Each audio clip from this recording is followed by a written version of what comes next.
pass from Havili was magic. The shift on for Crotty.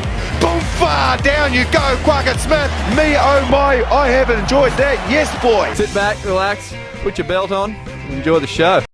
I might go to centres. I'm really excited for outside backs, but I don't want to give away all my favourite positions early. Okay. Props, back rows, nice. and wing outside backs. So centres. Look, I guess the big out here is Braden Ennell. I think we had him picked as our top centre of last year. He ended up getting injured pretty early, and he was the second-ranked centre on averages. But nevertheless, my top picks for this year are more of the same, to be honest. I can't see it changing. There's just too much dominance. So Nani Laumape had a 43.2 average, 0.56 points per minute. He obviously missed a bit of the season with his wrist fracture as well, but I'm expecting big things from him. We joked before about the fact that he'll play 9, 10, and 12. I think he might just play the whole back line. 8 as well. Oh, definitely. No, Artie, mate, come on. Oh, come on, mate. That's the one position he won't play in the whole team. Yeah, you've got Colt? it. Anton Leonard-Brown, I think will come second. I called him as one of my top 3 of the entire competition last year, and he was a little bit underwhelming, but I think that was on the back of a really, really poor season for the Chiefs. So he was a 34.9 average, so 8 points lower than Nani, 0.46 points per minute. So it was a fair bit lower. I think his value will go up for 2 reasons. Number one, I just can't see the Chiefs being that bad again. And also, I think the more his combination with Nankerville or Quinn Tapia builds, I think his points should start to go up again. And I think what we didn't see from him last year was his ability just to turn the game on its head and make these breaks out of nowhere. And I think that's probably because of the changes at 10 and 12 or 10 and 13, depending on where he was playing. So I think he'll have a big year. Finally, Jack Goodhue. He, again, a little bit lower than what we're used to, 34.3 average, 0.46 points per minute again, so very similar to ALB. I think that losing Braden Ennell is going to be really big for him, to be honest, because I think he played more of a facilitator role in that Crusaders back line, and I think he's going to have to take a little bit more of the control. I really hope he's partnering David Havili, because if that's the case, then we put Jack Goodhue back to outside centre, and then he will be amazing where he scores his best points. Yeah. But either way, I think he's in for a bigger year because of that. You don't have any fears with Mape, having a new halfback fill that role, bit slower ball getting to him, not necessarily an established 10. Not really. I think the thing with Lamape is it doesn't matter how the ball gets to him as long as it gets to him. Like you could roll it along the floor to the guy. It's still going to knock someone. I completely agree. And let's be honest, he's probably going to have Jackson, Garden Bashop, maybe Simon Hickey a bit. Garden Bashop's the most likely fly half, and he's played with him already. So, yeah, I'm not that worried. And also, he just turns up where, he clearly doesn't play where his position is meant to play. He just turns up wherever he's first receiver. Yeah. So, give him the ball. Absolutely. Look, biggest value increases. I've got, you know what? I flipped on this bloke so many times. Peter Umaga Jensen, I originally had as one of the biggest drops, and I've completely changed my tune. I think he's going to go up, and I'll tell you why. His average was 33. So people are going to rate him on a 33 average. The issue is he had a 48 average on his last 3 games. He didn't play many minutes early on in the season, and he built as it went along because Vince Asso lost his position. And I think that Peter Umaga Jensen now, with his debut for the All Blacks, has now cemented himself as the starting outside centre for the Hurricanes. And because of that, I think his average is going to be far more like what he finished than what he started the season.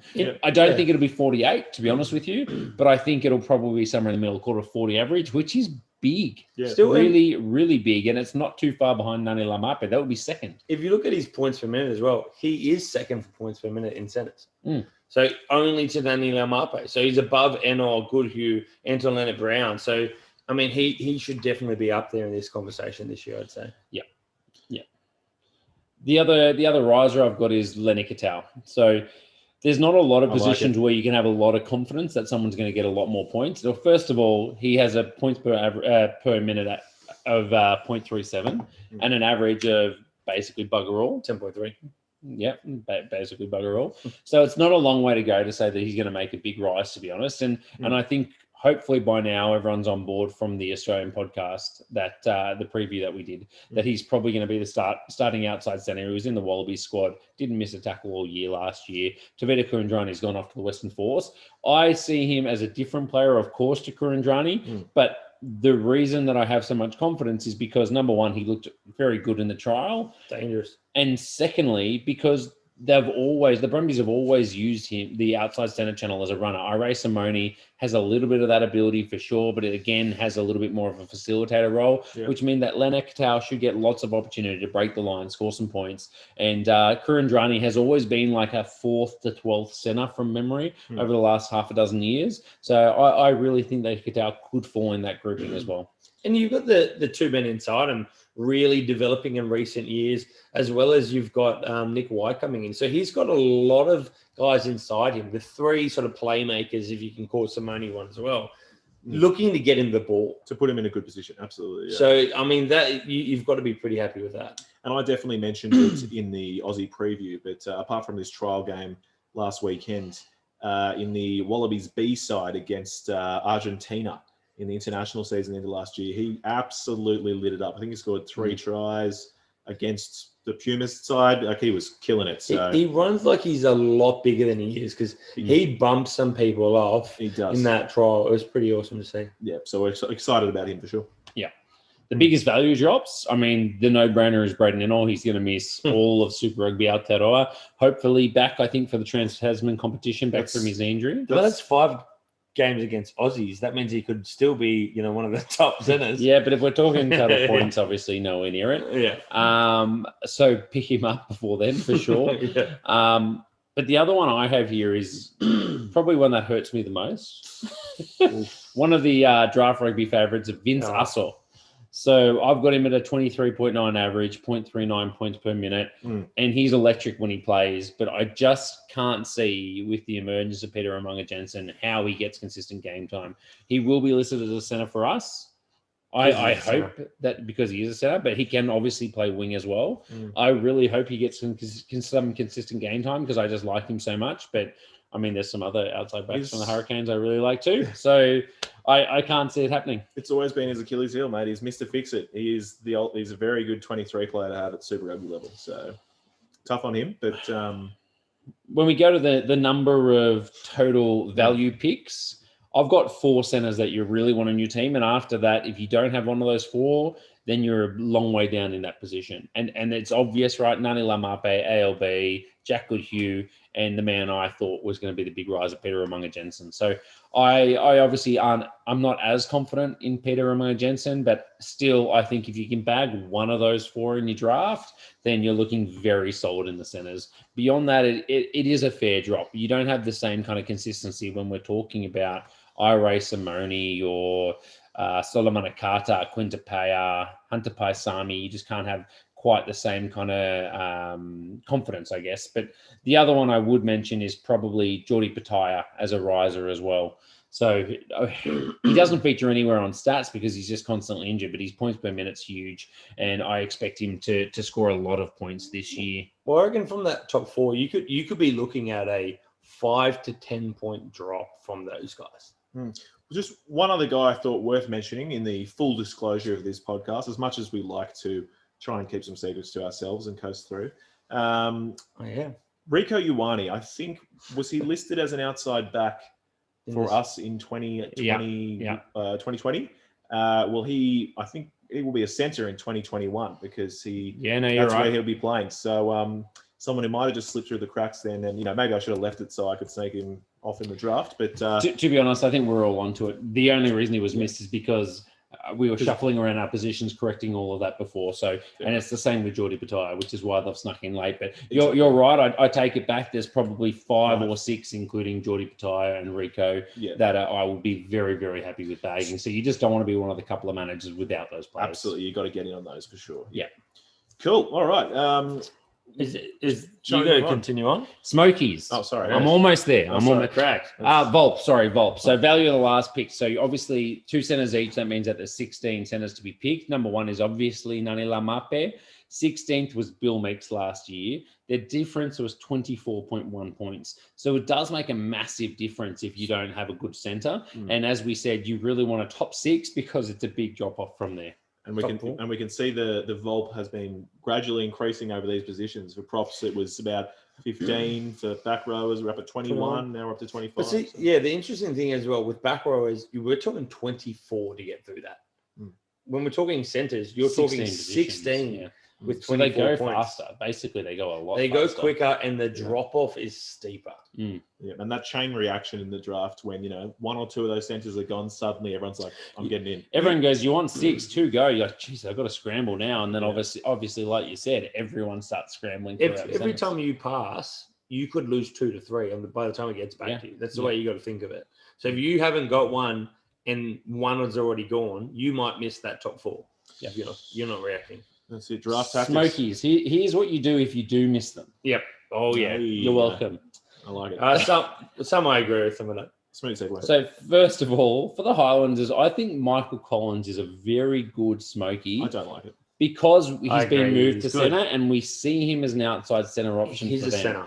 That it isn't locked in at all. Obviously, there's Thomas Umanga Jensen, love him, who has yet to prove himself at He's Super got a brother. level. I think he's sick. There's Fatuli Paya, who again had a few minutes from the Crusaders, but that doesn't make you an automatic starter at the Highlanders, I'm sorry to say. Yeah, I agree. I think Michael Collins is a really good shout for an outside centre if the team name comes up before you draft bonus points. But I think if you're looking for a late pick at centre, his average was 29.6, but his 3-round average was 45 points with a 0.46 average.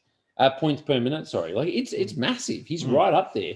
So if he's starting at centre, I think he could be incredibly valuable. The other guys I've got, Alex Nankervel. I think he's in a real battle with Quinton. We say that every year. We've been waiting for Nankervel to line it up. Yeah. I know, but this year he's dropped to the Smokies. Yeah, exactly right. He's no longer a riser. Okay. He had a 17.2 average, 0.31 points per minute last year. The reason I've got him here, though, is because by the end of last year, he was consistently starting over Quinton Paya. So, yes, he's not going to get 80 minutes, but he is the first choice centre. If Tapia can come through this year, he definitely was at the end of last year. He was at the end of last year. And that's why I have a little bit more confidence to name him as a smoky rather than not list him at all. Yeah. And finally, I think probably the biggest of all of these. Oh, yeah. Well, just on Nankervel, I think it plays a lot into how the Chiefs are going to use Anton Litter-Brown. So when Nankervel, you have him in at 12 and ALB at 13, which is what I think is the better for them. Yeah. But otherwise, if they need ALB to get more hands-on, play more of a role, they put him in at 12 and Quintipire at 13. So it depends how they want to go. Yeah. Finally, without further ado, Isaiah Parisi. How good. Now, I think a lot. Yeah, I reckon you two are probably the most excited about Parisi. No, mate. Everyone. If you're not excited about Parisi, you have not paid attention when he was playing for the Reds. Yeah, look, I think I'm a little excited, but nowhere near this as guy excited could as bump you guys. a tank off when he's standing still. I think the hype for him when he was coming through wasn't quite as high as Jordi Pataya, but it was very high. Are you saying it should be as high as Jordi Pataya? No. I'm saying let's not get Jordi Pataya level excited. Okay. But he's very, very, very good, and the hype was very high. He's obviously disappeared for a few years over to rugby league, and hopefully he hasn't lost too much. And I think this is why he is a smoky. But if you go back to his averages from 2018, he had a 33-point average. That's right up there in the scheme of averages for centers, really. That would put him in around the same level, actually exactly the same as Peter Umanga Jensen. Isn't that above Ray Simone? Old scoring stats as well, where it was lower? A couple of years, they have boosted up a bit, but it'll be by a few points, call it 35, 36. But it puts him in the top 5, 6, 7, So he has the potential in the Waratahs back line to really lock down a spot. My only worry is early season. He hasn't had enough time with the team to really start really well with his big minutes. So I'm hoping that, I pick him up in, let's say, like the 16th or 17th pick.